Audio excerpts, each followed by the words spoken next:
All right, welcome to our February 2024 Homes for All Indy Coalition meeting. And today we're just going to go through a presentation that we would love y'all's feedback on, which just tries to cover some of the history of the CLT, some basics 101 about how it works, and then a little bit about how Indy CLT, some of our plans for what we're thinking for this year, and also getting y'all's feedback about some of the things that we're thinking of that we just have questions about that, again, we have ideas, but really a lot of it's written in pencil. So would love y'all's feedback and suggestions and ideas on how to make it better based on y'all's experience and what you're seeing in the world. Also, I'm going to do a quick plug before we go into the presentation. March 8th, there is going to be a grassroots housing summit that is hosted here in Indianapolis that we're going to speak at, but there's going to be a lot of folks who are speaking about community land trusts as well as housing cooperatives. So it's March 8th and it's going to be here in town. So I just put the link in the chat if you're interested in signing up. Yeah, so I'm going to go ahead and share my screen and we will jump right in. And again, afterwards, we would love your feedback also on the presentation. So if there are any parts that you didn't like, or parts that you liked, or parts that were boring, or parts that were good, please let us know because we're trying to improve it as we go. Not bore people to death, hopefully.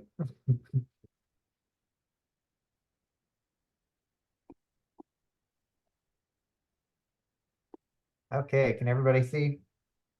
Yep. All right, so we're just going to start with the little intros of our team. And I think we did intros, but I will open it up for Stephanie or Deidre to introduce yourselves and kind of the role you're playing on the team.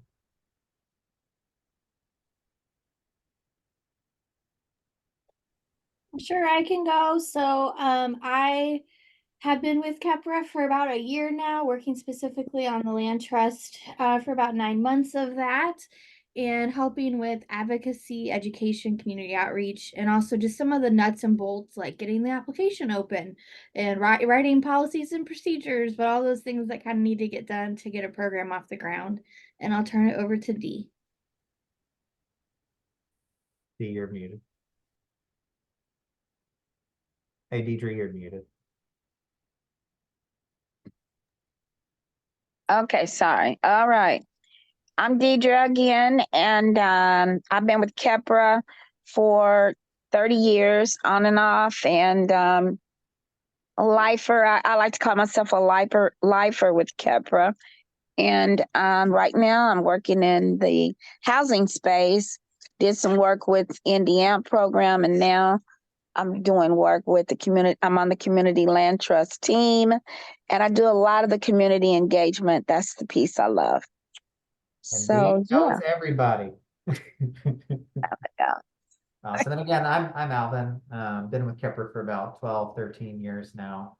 And just a life-changing experience. And really like what we like to say about Kepler, we do a lot of different stuff from the CLT to community gardens to supporting Black and Brown entrepreneurs. But really it's all one thing, which is building community with folks like y'all as we try and create the kind of communities that we want to live in. And projects like this, where we try and provide essential resources that our communities need, are good practice spaces to build leadership and build relationships between people. So again, it's not just about having a successful project, but the relationships and skills that we build along the way. Even if, at the end of the day, 2 or 3 years later, we're like, oh, that we tried it and it didn't work. It's the process and the method that leads to all kinds of other things. So, and I will go back to sharing. All right, so next we're going to go into history of the Community Land Trust, a little CLT 101, talk about the Indy CLT and get some input from y'all. All right, history of the CLT. I'm going to pass it over to Deidre. Take it away. Okay, so the history of the CLT's Community Land Trust origins go back a long time, pre-colonial era. You see some models in ancient Chinese economic systems and indigenous Americas. And the U.S. origin was influenced by planned communities on leased land, including the garden community movement in the UK, villages in India, communities in Israel, and on to the new communities project, which was out of Leesboro, Georgia. And we're going to show you a short video about their program.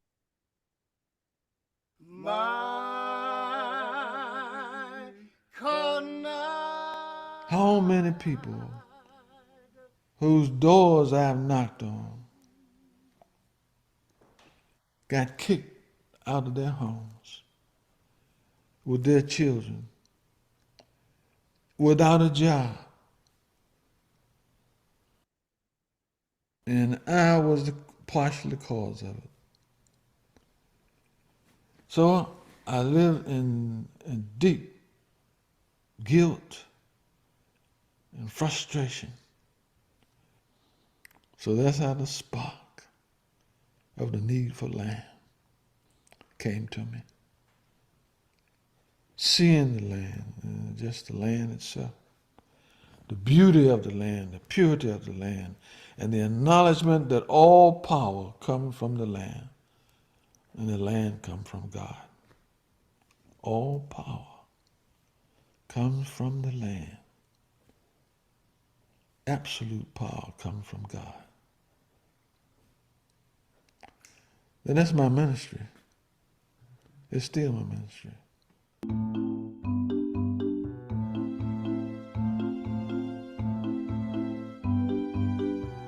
You would own your home, but you would lease the land underneath your home. So that's the main idea that we brought back to Southwest Georgia.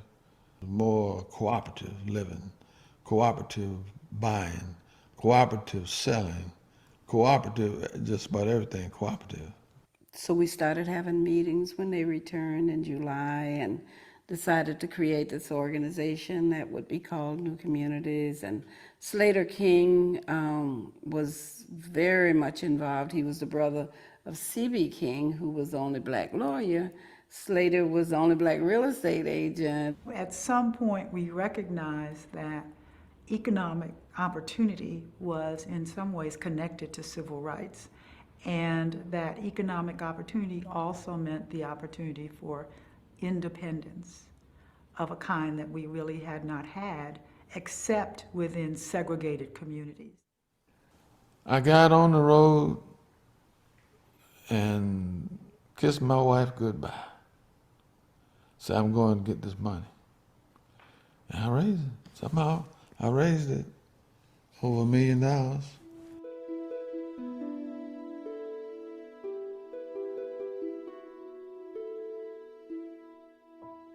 Black people, even if they were not involved, felt proud that we could actually get our hands on that much land. You know, land meant power. You know, land established you as somebody. We had a list of 500 families who were willing to go to live on this land the way we proposed to live. So we had a health committee, we had an education committee, we had a committee dealing with industry, we had a farm committee. Some of us were naive enough to believe that having been called lazy, not up to anything, ignorant, that white people would praise us that we're finally doing something for ourselves, on our own, with our own money, with our own resources, and sticking together. Didn't think people would fight you when you were trying to simply help yourself. You're not asking them for anything.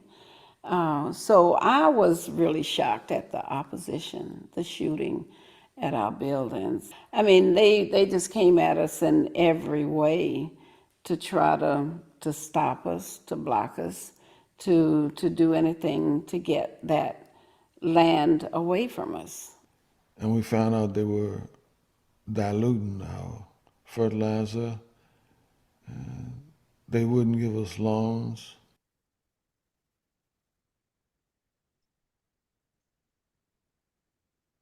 So that's the end of that particular clip, but you could see the full story on YouTube. But it's a very powerful story of community land trust, and that's the first one in the United States. And it is a very powerful story. Let me see where we at, Alvin. Do you want to talk to anything about, learning about the story and watching the short documentary, how it made you feel and any takeaways? Oh my goodness. It was very poignant. It was very hurtful because they went through so much and did so much, and eventually, the land was taken back. The property, houses were destroyed, put in holes. I mean, it was crazy. And I think they filed a lawsuit in 1997, and it took like 10 years, 11 years before they won the case. And they ultimately won the case, but of course their spirits was broken, and so much of the dream and the vision for what they wanted to do for community, that did not happen. And now it's more like a museum, but it still is a living, breathing testimony of what can happen. But it's just a poignant place.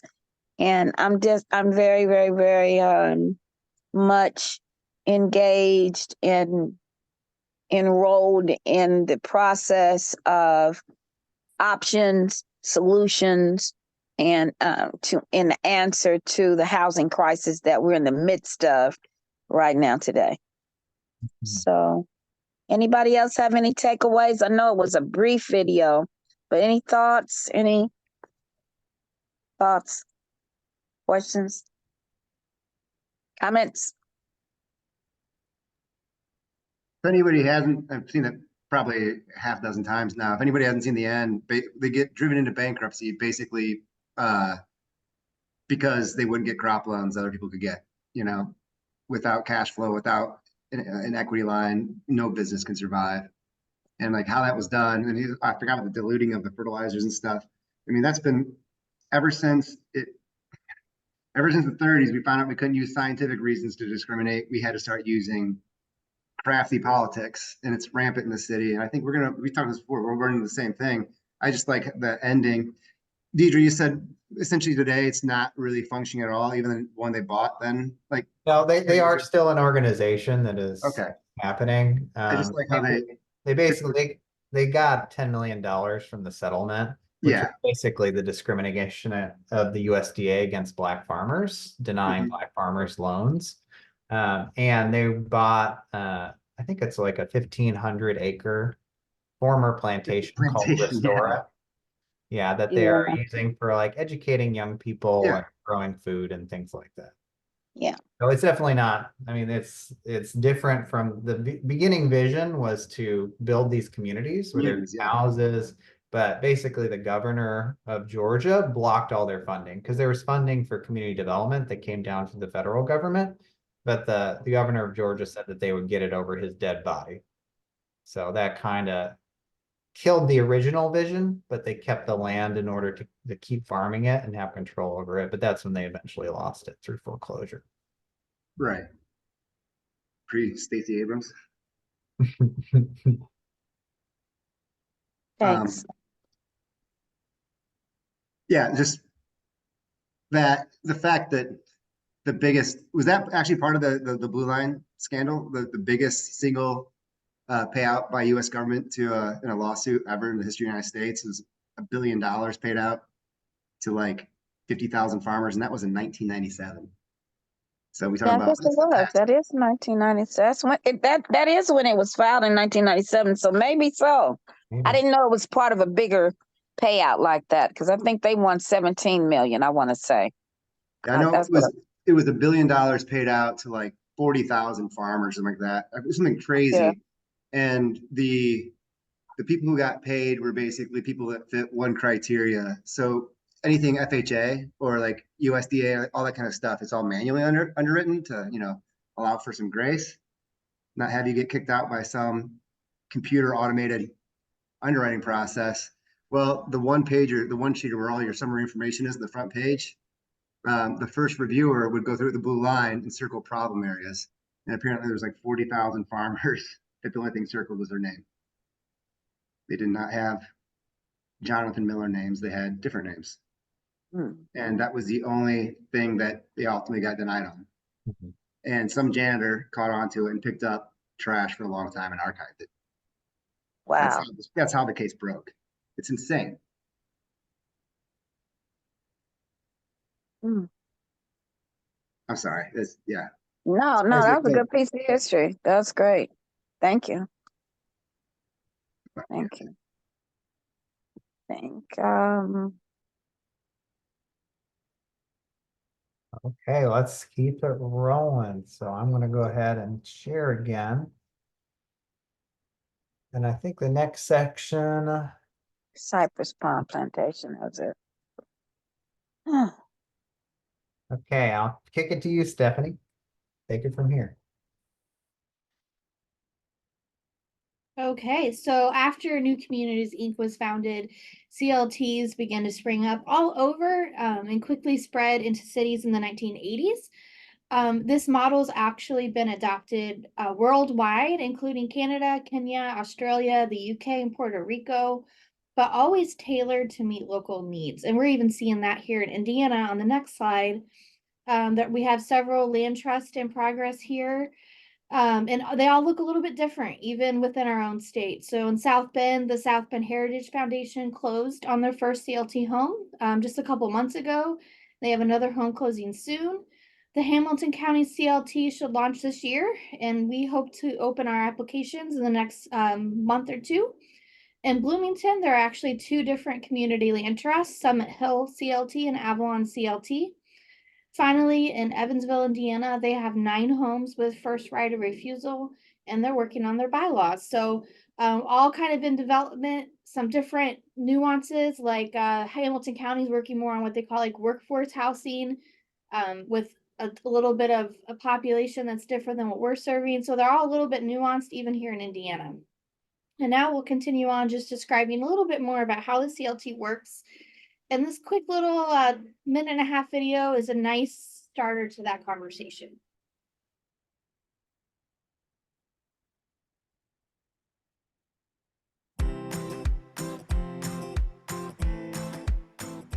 Community land trusts, or CLTs, are nonprofit organizations that acquire, own, and steward land permanently for the common good.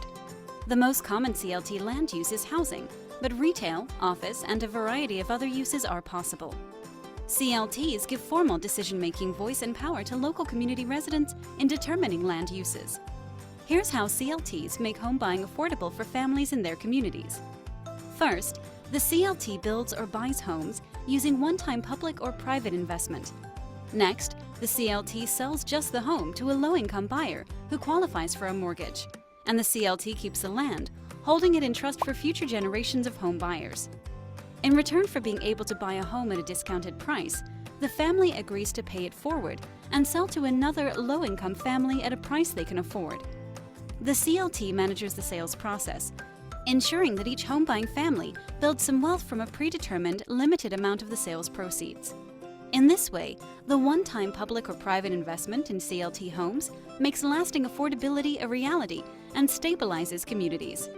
And CLTs benefit the larger community too, as they preserve and protect housing for long-term residents, helping to build stronger, safer, and higher quality diverse neighborhoods, contributing to greater educational attainment, employment opportunities, and health outcomes. Visit groundedsolutions.org to learn more about CLTs today.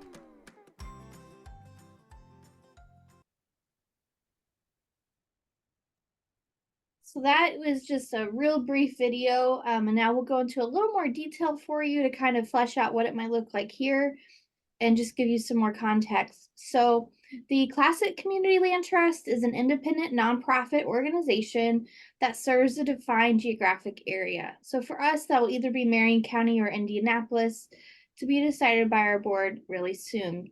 Membership is open to anyone within that defined service area. That is one of the elements that makes the Classic Community Land Trust unique.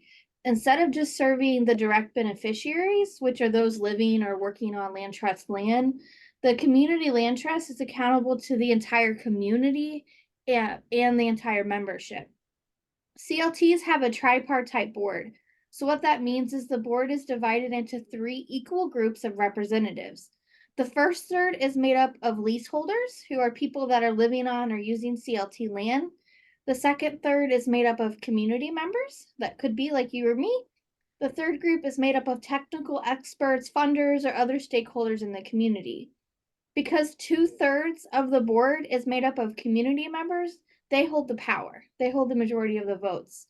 That is why we say that community land trusts are community-controlled organizations. And on the next slide, CLTs use a dual ownership model in order to secure the property for the common good and to make sure it continues to be affordable long-term.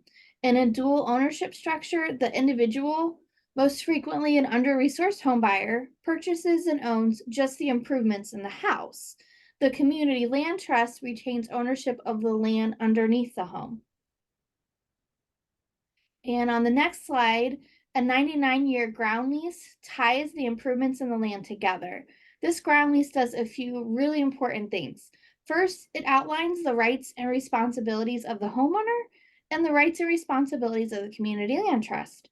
Second, it establishes use restrictions, like saying the homeowner has to live in the property as their primary residence and is not like using it as an Airbnb to make profit. Third, it establishes affordability restrictions.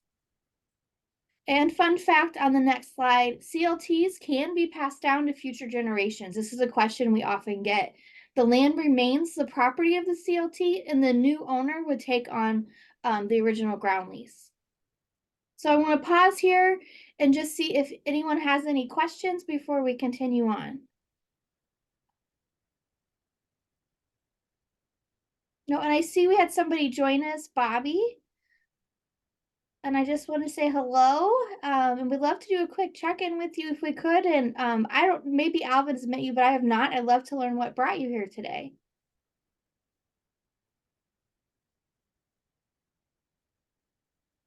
And if not, no worries.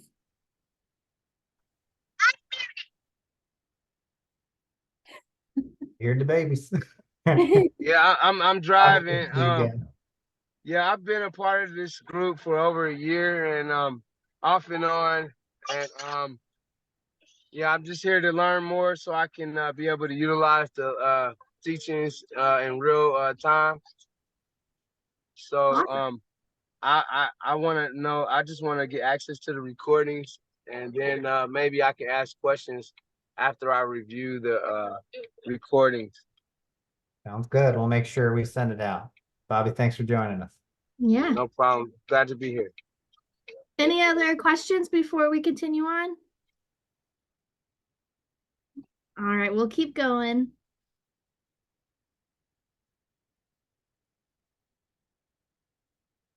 So perpetual affordability restrictions are what makes CLTs, what sets them apart from other forms of affordable housing. CLTs ensure that the homes that we develop are affordable not only to that first person that lives in it, but to future generations. They do this by removing the land and the home from the market, reselling the same home over and over, and using resale restrictions. CLTs use actually go back because I'm still on this one. CLTs use public subsidies to lower the initial price of a home to a level that's affordable to their target home buyer. They can do this in several ways. They can use public resources to subsidize the cost, or they can use subsidies to help a home buyer purchase an existing home. But no matter how they do it, by bringing the home into the land trust, they remove it from the market. Remember, CLTs never sell the land that they acquire, and therefore resell that same house over and over again. When an eligible home buyer purchases a CLT home, they sign the ground lease that up front outlines how the resale will work, including their maximum sale price and the eligibility factors for the subsequent buyer. That's a really unique benefit. If any of you have owned a home before, you never know what it could look like when you were to go to sell in 3 years, 5 years, 10 years. With the CLT, you know exactly what that price will be and what your equity would be walking away. So that is a really nice thing to be able to forecast. When a new buyer purchases the home, they sign a new 99-year ground lease and agree to sell at a restricted resale price. And this continues to happen again and again and again. And on the next slide, the way that permanently affordable homeownership programs make homes initially affordable is by closing that affordability gap. So let's say the average market price of a home is $200,000, but the family that we're working with can only afford to purchase a house for $155,000. There's a $45,000 gap between what that family can afford and what a home on the market costs. This is what we refer to as an affordability gap.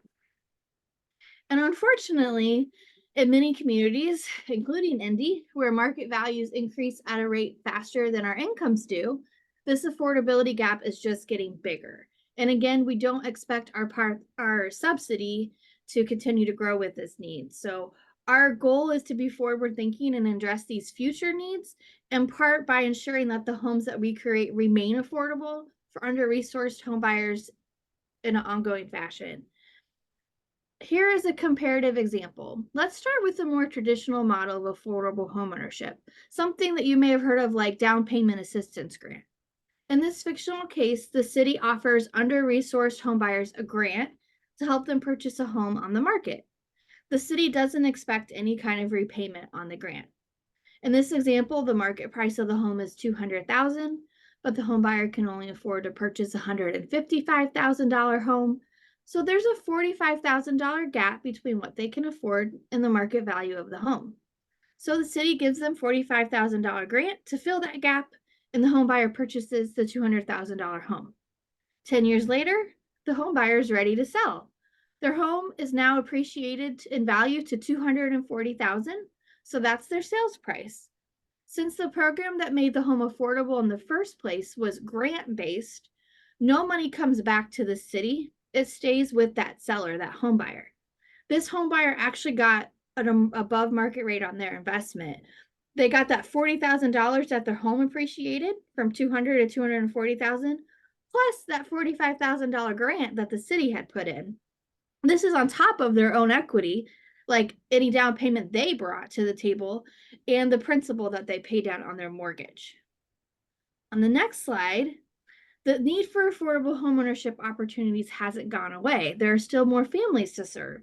So now, 10 years later, this program needs to help a new family purchase a new home on the market.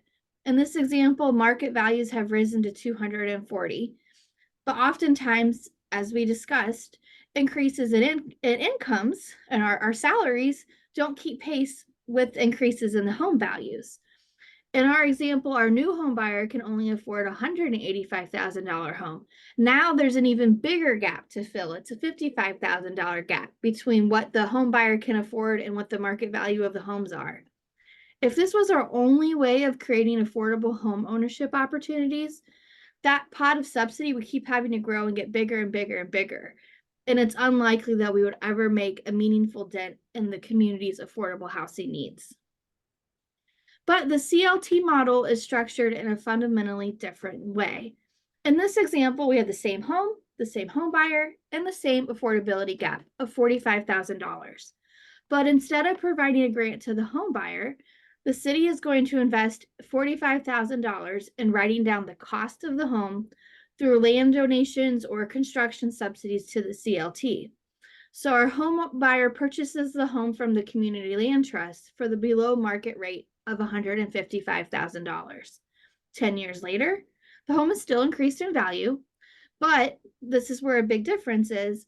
The CLT homeowners do not sell for the market value of their home. They sell for an agreed upon resale restricted price. In this case, $185,000. In this example, I'm using a resale formula, which increases the original purchase price 2% every year. This is the formula that our board has selected, and it's designed to track changes in incomes. So the same buying power for the home buyer, it maintains the same, as opposed to how the market changes. The program portion actually grows. It's 55,000, which is the difference between the resale value and the market value. And it stays with the home to help the next buyer. The seller walks away with $30,000 plus any equity, like their original down payment and whatever they've paid down of their mortgage. And on the next slide, let's look at this from the perspective of like that next buyer in the program. The key difference in the CLT model is that it resells the same home as opposed to trying to purchase a new home on the market. So instead of needing to help the next buyer purchase a $240,000 home on the market, the CLT helps them to purchase the resale restricted home for $185,000. Magically, or because maybe we've designed the program well, fingers crossed, $185,000 is exactly what our new home buyer can afford. Remember, our advisory board has chosen to base our resale formula on a fixed rate rather than the market. And the CLT doesn't need to invest any new money in the subsequent purchase. That is how CLTs maximize public investments. They put them to work for generation after generation of under-resourced home buyers. Now, I realize that the real world is not as simple as this example, but hopefully you're seeing the difference between these two models and what could be possible. Essentially, that subsidy is staying with the house to help it remain affordable for generations of future home buyers, as opposed to essentially putting it with that home buyer that they can then walk away with and then needing to further subsidize someone else down the road. So I want to pause here for questions. Know that was a lot of numbers and information, and everyone's had a long day, but hopefully sometimes it's helpful to kind of get those numbers to see what it can really look like. Do you have any questions? I got two. Yeah. Do you have a formula for the seller appreciation? Like, and what is that? Is that based on It's like a median 2%, income? 2% fixed rate. So if the house was $100,000, it would appreciate $2,000 every year. Yeah, I guess this is gonna sound, I gotta be careful. As far as the full forever aspect of it, and also the need for continuing maintenance and stuff down the road. I mean, if a person had a $155,000 mortgage after 10 years, they're gonna have about $23,000 in principal pay down. And $155,000 house, 2% a year times 10 years, it's gonna be $50,000 going to them, as opposed to 30 or whatever. I'm just wondering how much. This goes back years ago when I remember it was Nikki Salinas is the one that brought her up. She's like, she didn't like the CLT model because it keeps poor people poor because they don't get to appreciate from all this grant money or whatever. And then the response to that was, I'm all for housing security and subsidizing that and subsidizing homeownership, that kind of stuff. I'm not into subsidizing people's wealth creation jumpstart.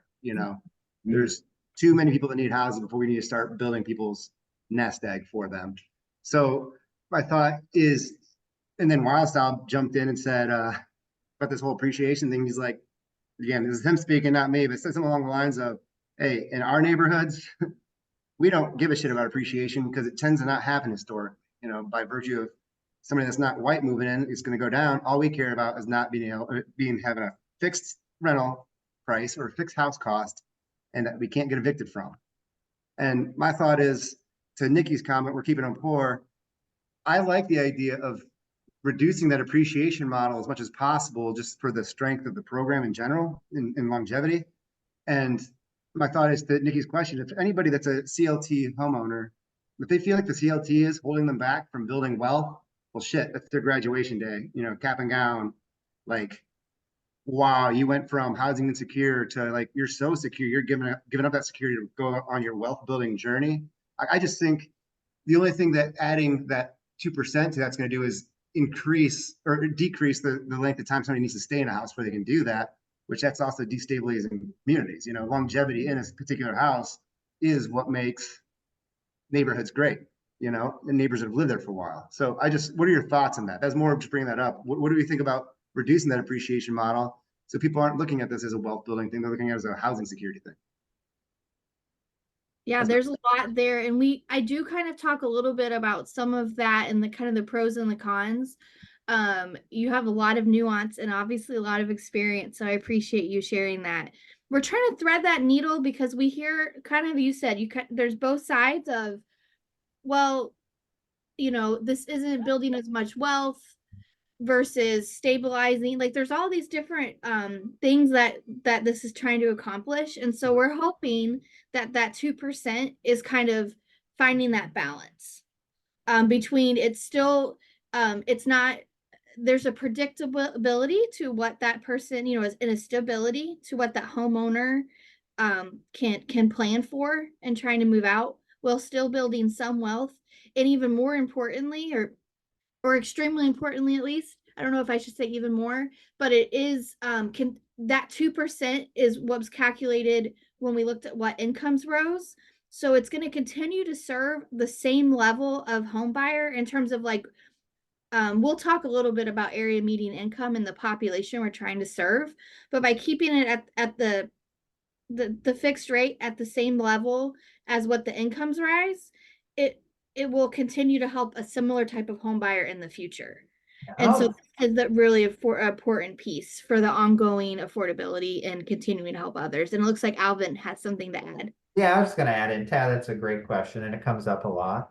And I would say that comparing the CLT homeownership, I would say compare it to not so much the market rate. So if people can buy on the market and purchase a home, please do. You Yes. get more benefit in terms of at least the wealth creation part.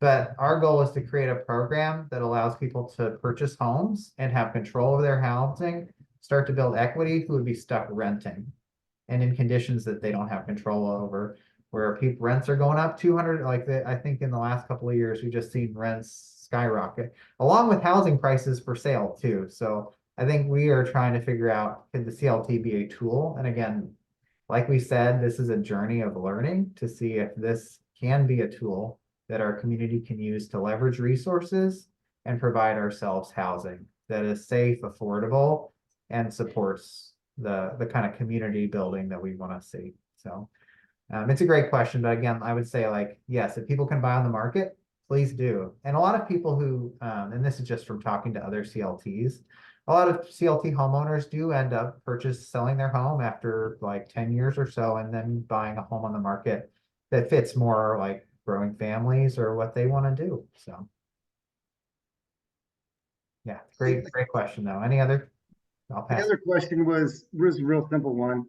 You said CLTs will never sell the land they buy. We talked about this. Is that in the bylaws now, or is there still an option for the CLT once it grows to enough volume to actually, and of course, I think this would be a dream job, but it wouldn't be for another 10 years. I'm not like, this isn't selfish, but to have an actual real estate director that is a professional in the industry that can maybe help with bigger scale projects, do some light tech down the road. Hey man, send your resume. What do you think? Send your resume.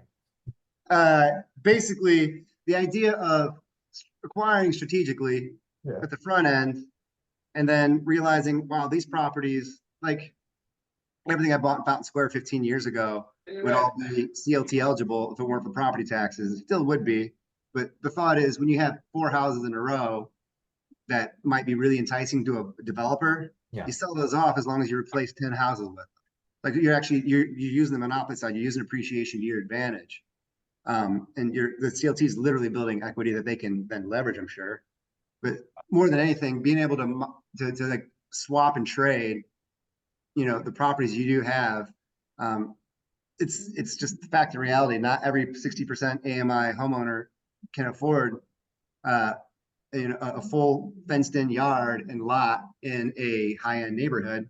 They can't afford that in a lower-end neighborhood, but when that neighborhood becomes higher end, it almost becomes like a waste of equity to let somebody sit on a $200,000 lot that's valueless as long as it's in the CLT.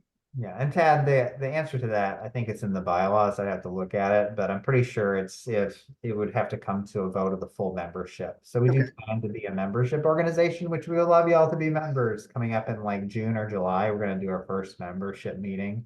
And there's just certain safeguards in the bylaws to make sure that certain things have to be approved by the full membership during the annual meeting, but that doesn't mean certain ideas and strategies like that could be a part of the program. I just think in the long term, if you think we're requiring all this now, it's gonna stay with us forever. In 50 years, when we're all out of this picture, we're gonna leave a really cool breadcrumb trail, if you Yeah. do it right, of infrastructure that we Yeah, can start. sustainability is important for sure. We feel I that. mean, yeah, like start finding key intersections. You can buy the whole intersection right now, and renovate the homes that are there for the next 10 years. And then once those houses start aging out, use it for temporary housing or whatever the CLT decides to do with their money at that time. But essentially sell those houses off to make a new acquisition elsewhere. Where you're selling 4 houses to buy 40. Yeah. I do know we're at time, but I think I could get through the next like handful of comments pretty quickly if we wanted to. That might be a good wrap up point. Does that sound okay? And if you have to hop off, go ahead. But so yeah, this is talking a little bit more about the resale formula, which we were just talking about. So yeah, so benefits include it's predictable, it's transparent, and even in different markets, like even different neighborhoods in Indianapolis, right? That generally could look different, but this fixed rate resale formula protects all of that. And then on the next slide, hang on just a second. I want to get my notes here. So And Stephanie, just in the interest, since we only have a few more minutes left, is it okay if we skip ahead to the getting feedback from folks and just sharing a little about what we're thinking? Sounds good. All right. Okay, and we'd be happy to share the presentation with y'all too. Okay. All right, so NDCLT. So I'm just going to share. Oh yeah, we've produced a video that I'm going to show. It's about 5 minutes. That was produced by Shane Shepard, who's a friend of ours who works with us and does great media storytelling work.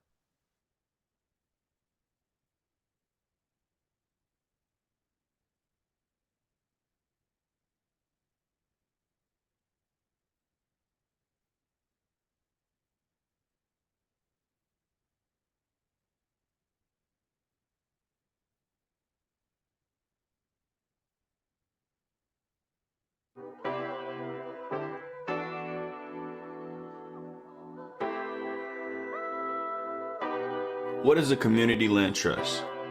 Community land trusts are nonprofit community-based organizations tasked with holding land permanently in trust for the benefit of the people in the community. CLT land can be used for many types of development, including commercial and agricultural uses, but CLTs are primarily used to ensure long-term housing affordability. CLTs are governed by a board of directors made up of housing residents, community representatives, and members of the general public. To hear more about the Community Land Trust, stay tuned to hear some of our KEPR leaders speak about the Community Land Trust and the benefits thereof. What community means to me is the environment you create for yourself through your relationships that allow you to be. It's the shallow lake out by your house that you can let your kids go jump in and play in. Community is that space where you know that you're not by yourself. The most wonderful thing about Community Land Trust is you are a community. In a Community Land Trust, you own the house. The land is held in collective. Everyone puts in a little for their own home, which builds, and you're able to not only help fund what you need, but what others need. One of the things that make me a real big advocate for CLTs is I remember being a 20-year-old with my first daughter born and getting our first apartment and 500 square feet and paying rent and really not seeing a future in terms of how that was going to benefit me long term. What the CLT offers is not only do you get affordability because the CLT looks at your individual household income. When you get an apartment or you get a house that you want to rent, basically as long as you can afford to make the rental payment, the landlord really doesn't have too many issues But with the CLT, they're looking much deeper into your financial profile. For example, they not only want you to be able to afford the monthly payment, but they want you to be able to include your utilities, your taxes, your principal, your interest, your insurance, and into a percentage of your total income that really makes it more affordable for you, so that you can have discretionary income to also do something that's just as important. It's one of the ways that the CLT really separates itself, because you're trying to make sure that people are living in somewhere safe and secure, but it's affordable, but it's also opening up and making sure that people aren't house poor, either from buying a home or from renting a home, where basically we define house poor as anyone who's paying more than 30% of their income just for basic living necessities, which is primarily rent or mortgage. So you have a partner in the homeowner process. It's not just like me on my own, that's it. I have somebody that cares about my family dynamics, what it is we need, and able to provide an alternative to just market rate. And dealing with the banks, you deal with lenders that care about the community, care about the social capital and human capital of a family, of a person, opposed to me going at it on my own. I like that model that you have support from community, you have the support of people that are invested in your home ownership being a success. Well, for me and anybody else who owns a house, building wealth is different from policies that allow real estate people to come in and buy up houses for little and then rent them for much. That's a policy issue. And so you feel like if you do vote, things don't change. Well, if you don't vote, they really don't change in your favor. As anyone knows who owns a house, not be able to pay the taxes, you done for. The state comes and gets your house.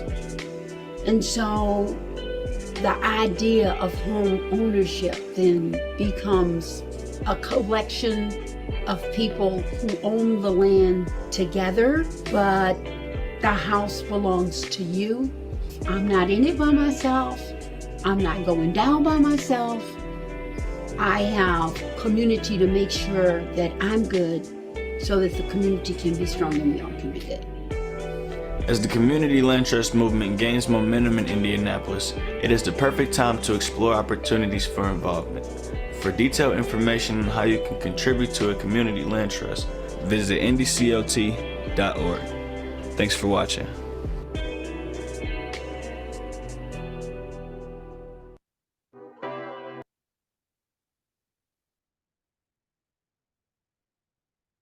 Shout out to Shane, Deidre, and Mrs. Fair. They were looking great in the video, and they shot it in the winter too, which was crazy. So I guess I'll just open it up. Are there any questions about any of that stuff or thoughts? And I'll just share briefly kind of what we're thinking for these slides, if there's anything important. Okay, yeah, I will share the slide again.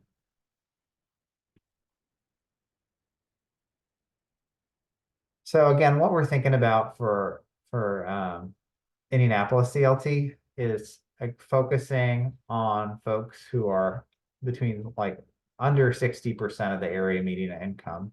And area median income is just a technical term that a lot of affordable housing uses for just different income demographics. But really, like in our minds, that under 60% AMI are people who are predominantly locked into renting. So folks whose income would make it very difficult for them to purchase a home on the market. So this is just a graph that shows, and AMI depends on the household size, but 30% for one person is $20,000. For 80% AMI is $54,000, which might be our upper limit, or 60 might be our upper limit. That's something that we're kind of discussing right now and would love y'all's feedback on as well. Okay, disproportionate impact. Half of renters in Marion County earn less than $35,000 or less annually, but only an estimated 35% of the county's multifamily rental units are affordable to them.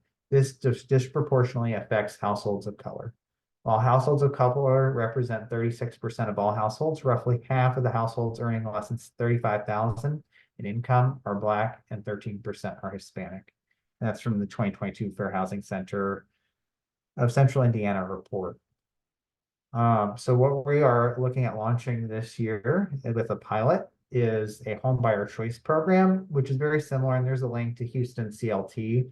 Dr. Ashley Allen's a good friend of ours and has really been great over the years talking to us, along with Jeff Washburn, who is the former director of the City of Lakes Community Land Trust in Minneapolis. And both of them predominantly use a model called the home buyer choice program, which similar to the examples that Stephanie pointed out, they provide cash for people to purchase a home on the market. So if a home is for sale for $200,000, but someone who's at 40% of the area median income makes $30,000 a year can only afford a mortgage of $100,000. So the CLT might bring up to $100,000 so that their mortgage, what they're paying is only $100,000, and that's what their mortgage payment is on. But that extra 100 that the CLT invested then is kept in the home so that it can continue to serve folks in the community for generations to come, or that person can live in it forever and pass it down to family or friends.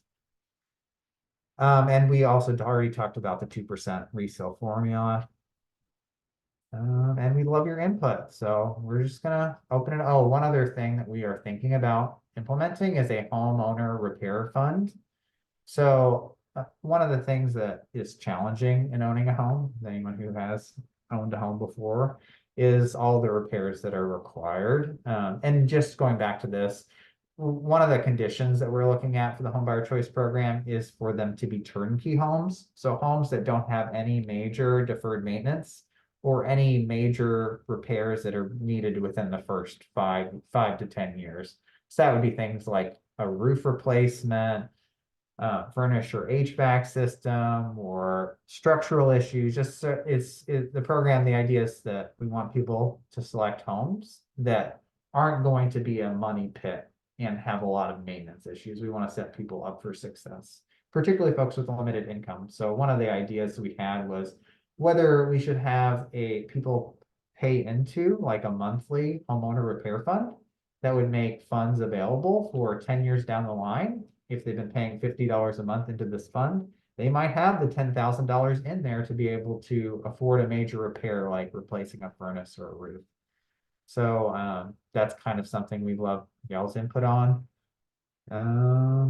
Yeah, and along with who we serve. So that was another question that we have that we're wrestling with right now, is whether to cap the maximum income at 60% of the area median income or go up to 80% of the area median income. And again, that's a really technical term, but again, that's like, this is approximately what it equals out to based off of the household size. So for a single person, 80 is about 54,000, 60 is about 40,000, and 30% is about $20,000.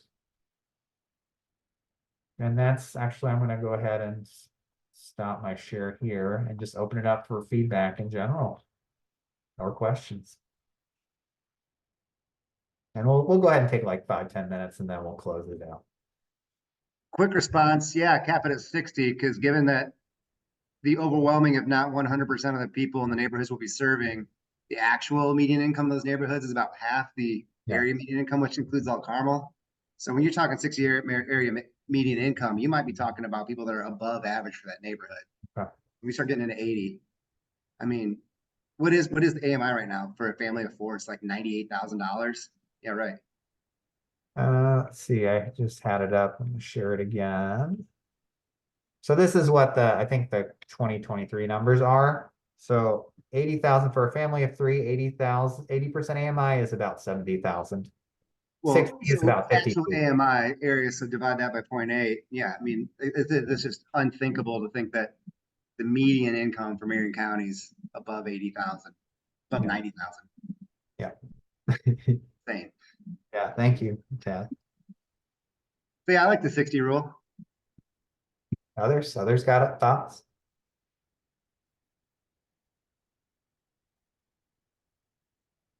Oh, one other thing to describe, and this is just a draft. We're really thinking about structuring it in a way where folks who have lower incomes get more of a maximum subsidy. So right now, we're tentatively thinking that folks under 30% of the area median income would get up to $120,000 in assistance. Folks under 60% might get 100 or up to 80,000. And then folks under 80, if we include 80, would be $50,000. So it's kind of a progressive subsidy to give those who need more. And again, the up to number is important because the idea is we want to look at what people's incomes are and what a third of their income is, like what they would, so that they're not housing cost burden. And then basically calculate how much of a home that they can purchase on the market with the assistance the CLT can provide. So not everyone will get the maximum. It really will be based off of what their income and other financial circumstances are to see what they can afford to pay for housing. So that again, that subsidy is people are given enough, but it's also preserves enough for it to serve more people.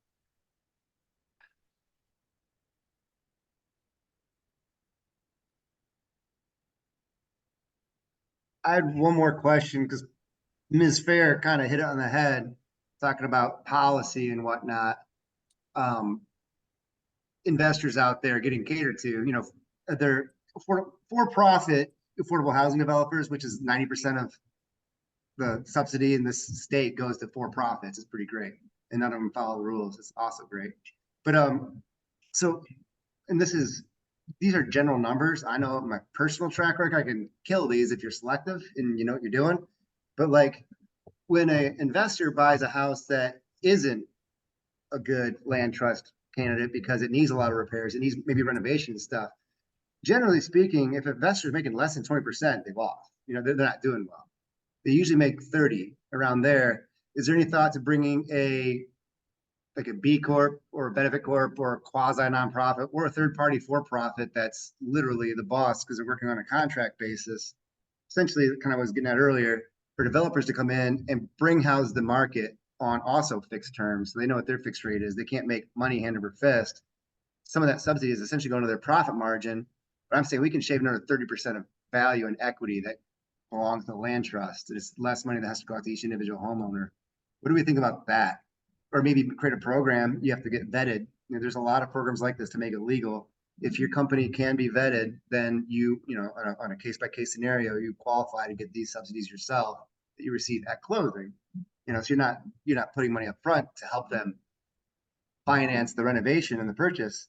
But so you're essentially using private money to get things done as efficiently as possible. And that private money is presumably a company that is like-minded. And if they turn out to not be like-minded, you cancel the contract. So you're protected that way. Well, Tad, definitely would love to dig in when you come by about some of those ideas. But I think, yeah, like with the homebuyer choice program, people could buy any house that's on the market for sale, and certain partnerships with, for instance, developers or nonprofit affordable housing developers who are providing a high value home at a lower price would be beneficial, because then again, it would help people with lower incomes with the assistance of the homebuyer choice program to be able to afford to buy it and to preserve the subsidy that we're using. So definitely think that's worthwhile. All right. Yeah. So again, the developer would never be touching that money directly. It'd just be going through the.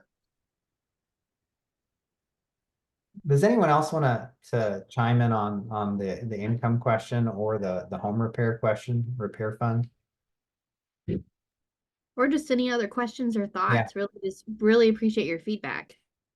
I thought the repair fund was deemed to be not allowed by the guy from Boston, like the Shafley, whatever that guy, the guy that your first consultant.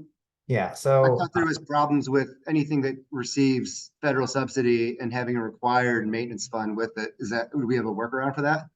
correct. So certain federal funding like home or CDBG, that would be considered a junk fee, like a repair fund to force people. You can make it optional. In this case, the money that we've gotten to fund the pilot isn't the federal dollars. So we're starting with we could start with it.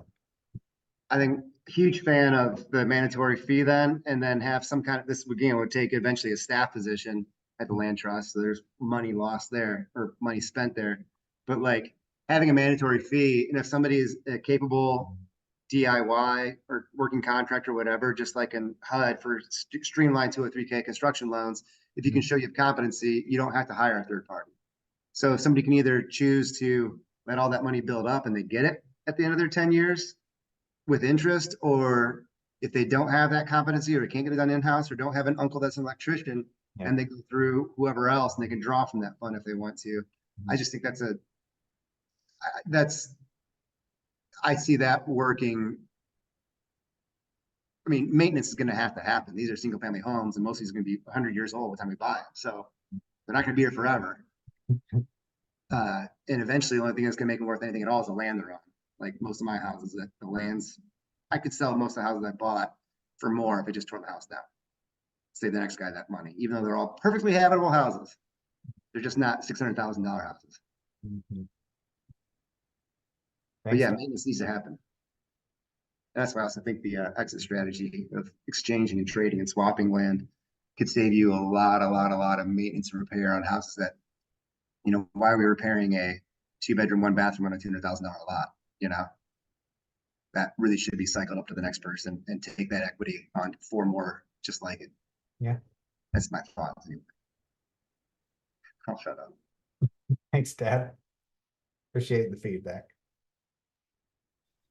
I'm sorry if this is backtracking a little bit, but I'm curious to hear more about what the home buyer choice program is. Like, where does that money come from? Is it HUD? Does it come with HUD restrictions, or does it go straight to the home buyer, or it's funneled through the CLT, right?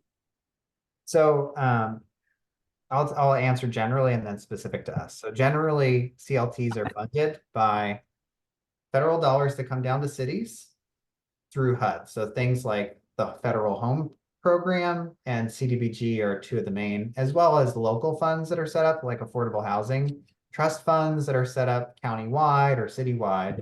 That's a lot of how, and then also private philanthropy. So there's quite a bit of McKinsey Scott has been dropping $10-20 million on different CLTs around the country, and different local philanthropies also help fund CLTs. But it does come from somewhere. It doesn't magically appear. That's probably, I would say, is one of the biggest challenges with affordable housing in general, as well as the CLT model, is that the subsidy has to come from somewhere. And then, you know, that question is just like, can you raise enough money to really make any kind of meaningful dent in the affordable housing crisis? So, and then specifically for Indy CLT, we've gotten about $400,000 awarded to us from the Indianapolis African American Quality of Life Initiative to help pilot the home buyer choice program. And possibly the city has supported the startup of the Indianapolis CLT, and further down the line, I think we could get additional financial support from them. How much was it again? It's right now $400,000 is what okay. first amount that we have to work with to get started.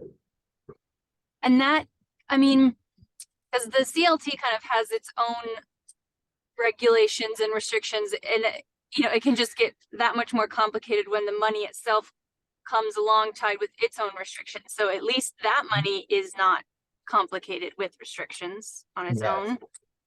Okay. Which is helpful. Yes. When you're layers of rules, you can end up not being able to help people, which is what I ran into in an affordable housing program that I worked with. But yeah, so that comes to the CLT, and then the CLT is able to essentially give that to the home buyer. Yeah. Once they've And it's not so much given to the home buyer, because again, and just to remember, it's not down payment assistance. It's really an affordability gap. So it's really staying with the home, and it basically closing, it's reducing what their mortgage would be. So keep in mind that it is allowing them to purchase a home that's more valuable than they could purchase otherwise. Yeah. It's not like it goes in their pocket, of course. Yeah. And I just like that I think of it as they're not buying the land. That's how you're making it affordable. Land is what appreciates. Houses don't, technically, really. They appreciate with inflation. Land appreciates. Houses depreciate because they're made out of non-durable, but not permanently durable. So, like, Yeah, they're buying the land. Like that's what the CLT is doing, and that's also part of a typical home purchase price. That's where the subsidy comes from, because the CLT gets to keep it. And frankly, if we are allowed to resell and exchange and all that stuff, that land's going to appreciate. It's not a bad investment. So it's literally a positive cash flow investment for affordable housing, as opposed to the current CDC model, which is dropping about $200,000 per unit for 5 years of affordability. Only, I know in your, Stephanie, in your thing, I can tell you, I sold 3 near homes in the last 2 years, and the average seller, one guy lived there 2.5 years, the other 2 lived there for, one guy 14 months, and none of the funds were recaptured. So those houses all had, at that time, probably 150,000 of subsidy go into them. And all 3 of them were under 25 years old. All 3 were moving out of state with their 100,000 plus nest egg they got from their first home purchase, all subsidized by our tax dollars. That's rough. We can do better. That's for sure. It'd be really tough not to. And before we close, I would love to know, Julia, what'd you think about the presentation? And I know you came in with some interest in looking about, what could this look like? So, you got any thoughts so far? Yeah, I thought the presentation was really well done in terms of going from like the big picture in general, what CLTs can be and why, and then getting down into the nitty-gritty. I'm curious too, because I actually and maybe it depends on who your audience is sometimes for who you're presenting to, but like from my standpoint of the idea of looking at selling my home, maybe that could be an example that could be shown. Like for someone who is interested in this process, I'm trying to sell my home. I mean, what you said is the home buyers could buy any home on the market. So I guess I could say, hey, look at my home as a part of this, or let you guys know to specifically that I'm interested in making sure that the person who owns my home would be able to go through this program so that it could then be captured for this. Yeah, that's a great idea. And it's one that other CLTs have done. They call it, in City of Lake CLT, they call it a home buyer or home seller, a seller leveraged program. So folks who want to sell their home, maybe it's appreciated by way more than they are comfortable cashing in on, or they don't need that, but they really want it to continue to serve folks going forward. They would have a conversation with the CLT. They would say, okay, well, if you're willing to sell it 20%, at least 20% below market value, we'd love to talk to you and try and find a CLT buyer to buy your home, and potentially bringing additional subsidies to make that affordable. But the seller can have a part in helping make that happen and to reduce that. So we'd love to talk to you some more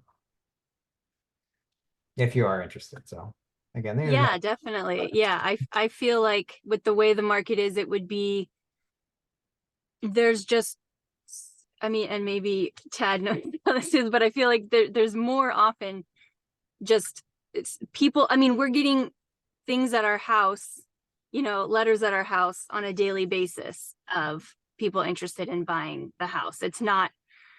Where do you live? In Irvington, like kind of, we're almost right next to that Irvington Plaza area. So on the south side of Washington, but east of Arlington. And I think that a lot of homes in this, I don't know, maybe you would know, you're around Fountain Square. So it's not a policy thing. If the land trust ever gets strong enough, the way that wholesaling is done in Indianapolis right now, or in Indiana, wasn't legal before the Dodd-Frank got repealed.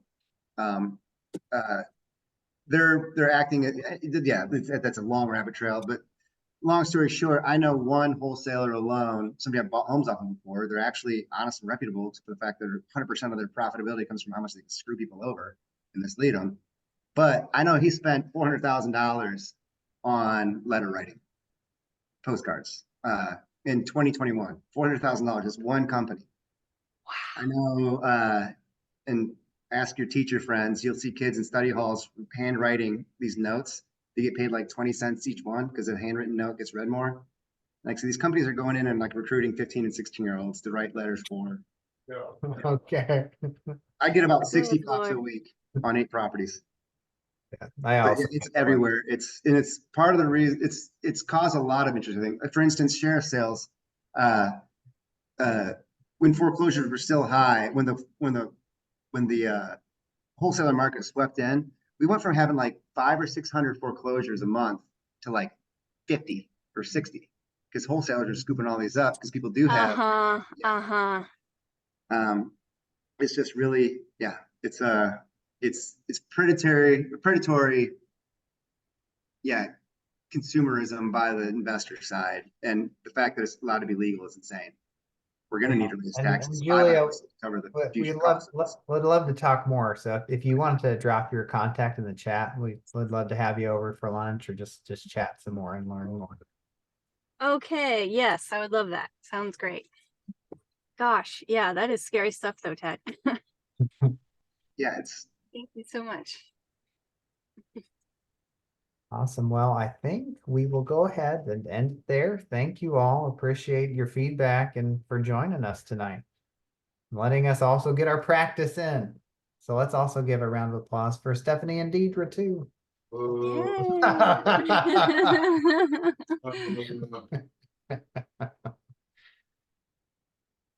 All right. Well, thank you all. And I'll grab your information real quick.